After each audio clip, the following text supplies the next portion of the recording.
Hello. Good afternoon po.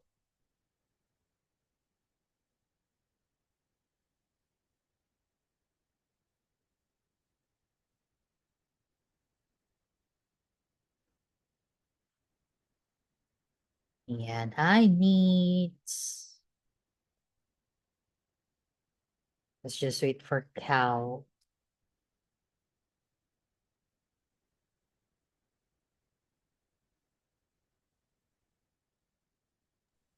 Ayan. Cal is Eto, here. Hi, good afternoon. Ayan. So now, we are in our next lesson. So last topic po natin, no, we talked about the different kinds of or the different names of active volcanoes here in the Philippines. So the Philippines, sabi natin, part siya ng Pacific Ring of Fire kaya marami sa ating active volcanoes. So as of 2008, there are 23 active, 26 potentially active, and 281 inactive volcanoes. Ayan. So now, ngayon, itong mga active volcanoes na to, it causes what we call earthquake. So, bakit siya nagko-cause ng earthquake? Because it is related to the epicenters of the earthquake, no? So, it happens right below the surface, which is also related to the seismic activity na nangyayari sa ilalim ng Earth. So, ang goal natin today ay ma-describe natin and ma-relate natin yung distribution of active volcanoes, earthquake epicenters, at yung major mountain belts to plate tectonic theory. So, for this lesson, we're going to define ano ba yung fault, what is earthquake, and what is epicenter. Together with identify natin yung location ng major faults in the Philippines, then describe the seismic activities in the country. Yes. Hi. For a while po.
Yeah.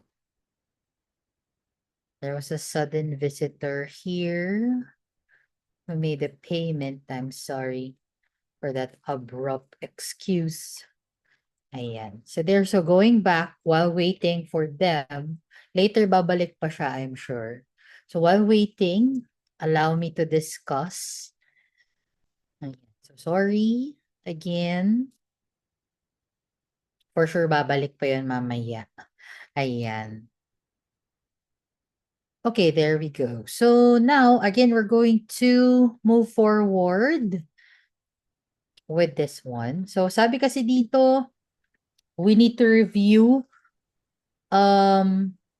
what are earthquakes first. So earthquakes occurs when rocks in the lithosphere rupture or move in order to release accumulated energy and stress. Ayan.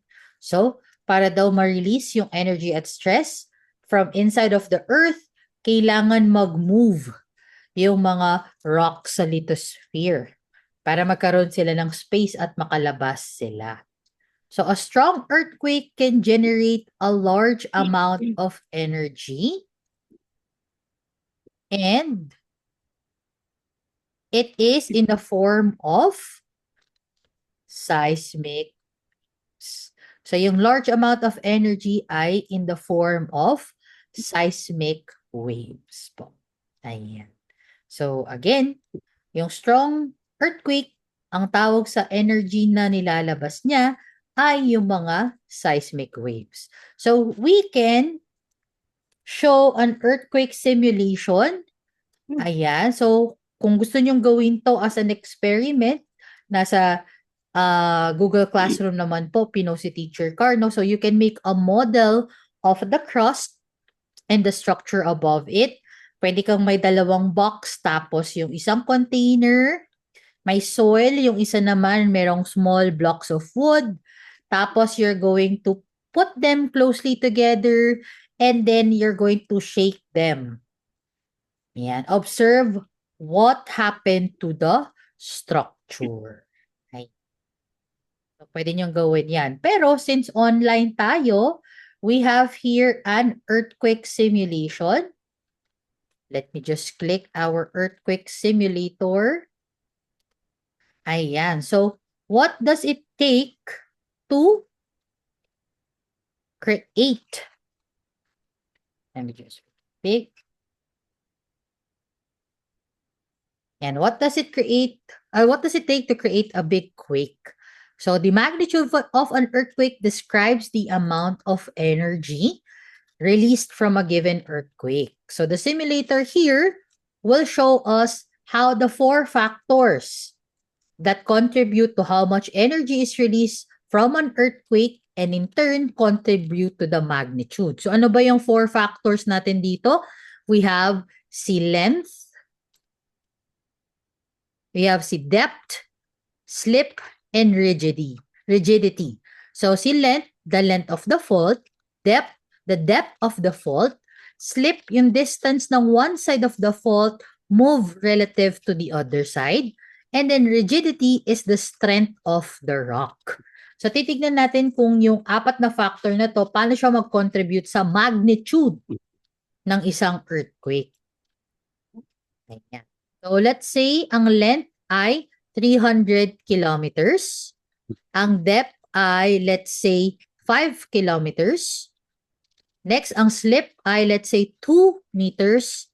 And then rigidity, let's say sandstone, a common rock found at Earth's surface. Okay, let's calculate. 7.2 magnitude. So meron tayong fact dito. Earthquakes between 7 to 7.9 magnitude are relatively rare with only about 18 occurring annually. So rare naman daw na may ganito kalakas. No? This can cause great devastation and many fatalities possible. So nakakamatay po yung ganyan kalakas, yung 7.2 magnitude. So let's try gawin lang natin 40 kilometers. So same depth, 5 kilometer, slip 2 meters, then 20 yung rigidity natin. Let's calculate. For a while lang po.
Hello, I'm back. Grade 10. I'm so sorry. Sisihin niyo po si Governor ER. Ngayon lang po siya pumunta ng Kids World. Sorry, may nag-enroll kasi. Oo, tapos ngayon lang siya nagbayad ng utang niya. Opo. Eh, wala kasi si Sir Allen, wala din si Auntie. So, yeah, Teacher Carr is the person. Yeah, so sorry, grade 10. Ayan. I'll try to extend na lang. I'll tell your next teacher. Kahit for a while lang, matapos lang natin yung first part. Ayan. So there, going back, so sabi natin kanina, calculate natin 40 kilometers yung length. So ito daw kapareha daw siya ng rupture length nung 1989 sa Loma Prieta earthquake on the San Andreas. Tapos depth naman natin 5 kilometers. So this is a moderate size for California earthquake. Slip naman 2 meters estimated average slip nung 1989 din po. Same. Then rigidity, sandstone yung gamit nating stone. So let's calculate. This is magnitude 6.6. So according to this one, more than 150 earthquakes between magnitude 6 to 6.9 occur each year. So madalas po nasa ganitong magnitude yung earthquake na nararanasan natin every year, no? So nagbago, 'di ba? Nagbago kasi umikli yung length natin. Kanina nandito tayo sa 300, 'di ba? Tapos pwede pa nating palitan yung stone natin. Let's say maging average crust. Tapos gawin pa rin nating 40 ito ha. Calculate natin. O 6.7 naman siya. Ayan. So let's say yung depth nasa 10, yung slip nasa 9. Calculate 7.3. Ayan. So as you can see, the length, the depth, the slip, and rigidity, nakaka-affect siya dun sa magnitude ng earthquake. Kung gaano siya ka-lakas or kung gaano siya ka-hina. Ayan. So that is for our earthquake simulator. No? So I also shared this dun sa slide natin so that you can try this at home. You just need to drag this yellow slider para maiba-iba nyo yung values niya. Tapos, meron siyang explanation dito kung ano yung same length na nangyari or existing dito sa Earth. Ayan. Para makikita nyo din yung mga historical events or historical earthquakes, no, na nangyari dito sa Earth. Ayan. So there. Pero ito, so earthquake simulator siya for the US. Ayan. So there, balikan po natin yung ating presentation. Okay. Ayan. So sabi natin kanina, yung earthquake nag-o-occur siya when rocks in our lithosphere rupture or move in order to release accumulated energy and stress. So, yung earthquake, kailangan siya mangyari or natural existing siya. No? Nangyayari siya for the earth to release accumulated energy and stress. So, for example, kayo na lang as a person, right? So tayo, pag we are already stressed out, overwhelmed na tayo, kailangan nire-release natin yung ating stress. 'Di ba? Yung iba, paano kayo nagre-release ng stress? Pwedeng sa galit, anger. 'Di ba? So sabi nga nila, kaya 'di ba yung sa Inside Out na character si Anger, pag galit siya may lumalabas na fire sa ulo niya. So yan, it's a good symbol, no? Na kasi nagre-release siya ng energy kasi puno na siya ng stress. So ganun din po yung earth. Pag puno na yung earth ng energy at stress, kailangan i-release niya to. Kaso, pag release niya, may earthquake na nangyayari, may movement, no? And very delikado pa siya or very dangerous siya pag nangyari sa mga faults na tinatawag. So ano ba yung faults na to? These are the breaks in Earth's crust. Ayan. So, when rocks move or slide past each other, merong apparent displacement or a break or a fracture dun sa mga fault na yon. So, yun yung faults. Ayan. So, yung mga breaks sa crust or mga fractures sa crust of Earth ay tinatawag nating mga fault. Ayan. So, pag nangyari yung earthquake sa faults, lalo na pag malakas yung or mataas yung energy na i-release, pwedeng mangyari yung ganito sa picture. Ayan. Next po, let's talk about the basic parts lang. Review lang natin to. Ayan. So, basic parts ng earthquake, meron tayo sa surface, makikita natin yung slip. Ito yung kung saan nag-occur yung slip. This is the fault plane. Sa baba po ng fault plane, yan, you would be able to see the hypocenter. Or we can also call it the focus. This is the location below Earth's surface where the earthquake originated. So let's say ito yung fault plane. Ito yung saan makikita yung slip na tinatawag. Ayan. So now, as you can see, dito po sa ilalim, ito yung mga puno. Ayan, yan yung puno sa taas. So meaning ito, this is below, no? This is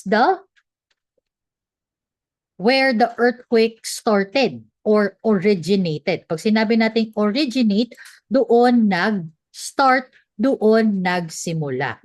So ang tawag po natin dyan ay hypocenter or focus. Hypocenter or focus. Okay? So again, grade 10, anong tawag natin kung saan nagsisimula yung earthquake below the Earth's surface? Focus. Okay, tama po kayong pareho. Hypocenter. Okay? Again, earthquake originate hypocenter. Ayan. Kung saan po nag-originate or saan siya sa-start below Earth's surface. Okay? Hypocenter. So ano naman tong nasa taas, Teacher Carr? Si hypocenter, doon nag-start at nasa baba siya ng Earth's surface. Eh ano tong nasa taas? So that is what we call the epicenter. So epicenter, this is just above. So 'di ba dito siya nag-start? No? Dito yung epicenter, mismong taas or tuktok ng hypocenter natin. We call that the epicenter. And bakit importante si epicenter, Teacher Carr? Kasi this is the area where the greatest damage takes place during earthquakes. Yes. Yes, di ba? So, sa epicenter, let's say, merong bahay dito, kawawa yung bahay na yon. Yeah. Yan, kasi siya yung greatly damaged, no? Affected siya. So, yung mga puno na to, pwedeng ma-save pa sila, no? Pero yung bahay directly, kung nakatayo yung bahay mo sa epicenter, yes, damage na kaagad yung bahay mo. No? Kaya very important 'yun when you're buying a house. 'Di ba? Titingnan mo ngayon kung malapit ba sila sa fault line or hindi. Kasi bakit? Bakit kailangan malaman kung malapit ba sa fault lines? Kasi ito nga, sa fault plane nangyayari ang mga earthquakes. Ayan. And dito sa Philippines, hindi na talaga natin may iwasan yung earthquake na yun kasi nga tayo ay makikita sa Pacific Ring of Fire. Yes. Okay? Okay. So again, balikan natin. Ano yung nasa taas ng hypocenter? We call it Epicenter. Okay, ikaw Nate, anong tawag? Okay, so good job Nate and Cal. Epicenter yung tawag natin. At yan yung area kung saan may greatest damage or pinaka malaking damage pag nagkaroon ng earthquake or lindol. Ayan. So, pag naririnig nyo ang news, meron tayong iba't ibang ways to measure kung gaano kalakas ang earthquake or it can describe the strength of an earthquake, kung how strong or how big is the damage. So, meron tayong tinatawag na intensity at magnitude. So, kanina yung pinakita ko sa simulator, ginamit natin si magnitude. Okay. So now, ngayon, we have here intensity. Sabi dito, si intensity raw ay measure of the degree of shaking experienced in an area. Okay, so intensity yan ha. Tapos, sabi naman kay magnitude, this is the quantitative measurement that relies on the data from the seismic records along with other techniques to estimate the amount of energy. Okay? So, now, let's put it in simpler terms. So, si intensity, degree of shaking. Anong ibig sabihin nun? So, pag si intensity, ito yung how strong people feel the shaking in a certain place. Yan. Ano yung nangyayari din sa ground kung saan ka nakatayo.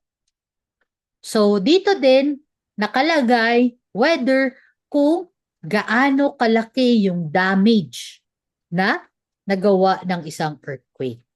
Si magnitude naman, more on the scientific terms siya. Kasi, minimeasure niya yung amount of energy ng seismic waves. How strong the earthquake underground. Tapos, the energy from the ground. No? Yan. So, yan po ang pinagkaiba ni intensity at ni magnitude. So, intensity, based siya sa kung ano yung naging effect niya sa mga tao, no? At sa mga nasa taas po, above the surface. Happens on the ground where we are standing. Si magnitude naman, ang minimeasure niya yung nasa ilalim na amount of energy at yung mga seismic records niya. So sa measurement, pwedeng 5.1, 5.2, yan si magnitude.